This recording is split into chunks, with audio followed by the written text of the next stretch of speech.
ગ્રામ નિર્માણ સમાજ અને જસવંત મહેતા ફાઉન્ડેશન દ્વારા મહુવાના કુંભણ ગામની સરકારી હાઈસ્કૂલ ખાતે પવિત્ર શ્રાવણ માસ નિમિત્તે ફરાળી વાનગીનો વર્કશોપ યોજાયો હતો, જેમાં 230 વિદ્યાર્થી ભાઈઓ અને બહેનોએ ભાગ લીધો હતો.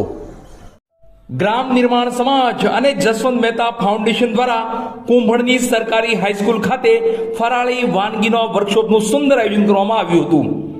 પવિત્ર શ્રાવણ માસ નિમિત્તે કુંભણ સરકારી હાઈસ્કૂલ ખાતે ફરાળી વાનગી વર્કશોપનું આયોજન કરવામાં આવેલ, જેમાં 230 વિદ્યાર્થી ભાઈઓ અને બહેનોએ ઉત્સાહપૂર્વક ભાગ લઈ વિવિધ ફરાળી વાનગીઓ બનાવતા શીખ્યા હતા. આ વર્કશોપમાં મીનાબેન સાંકળિયા તેમજ હેતલબેન સાંકળિયા દ્વારા ફરાળી અને ચટપટી ફરાળી ભેળ, ઇન્સ્ટન્ટ સિંગ અને ખજૂરના લાડુ વગેરે વાનગીઓ લાઈવ બનાવી થિયરિકલ તેમજ પ્રેક્ટિકલ રીતે વિગતવાર શીખવાડવામાં આવેલ હતી. કાર્યક્રમમાં શાળાના આચાર્ય તથા શિક્ષક ભાઈઓ બહેનો ખાસ ઉપસ્થિત રહ્યા હતા. મેનેજિંગ ટ્રસ્ટી એવા શ્રી ઇસ્માઇલભાઈ કલાણીયાએ વર્કશોપમાં ભાગ લેવા બદલ સર્વેને અભિનંદન પાઠવ્યા હતા.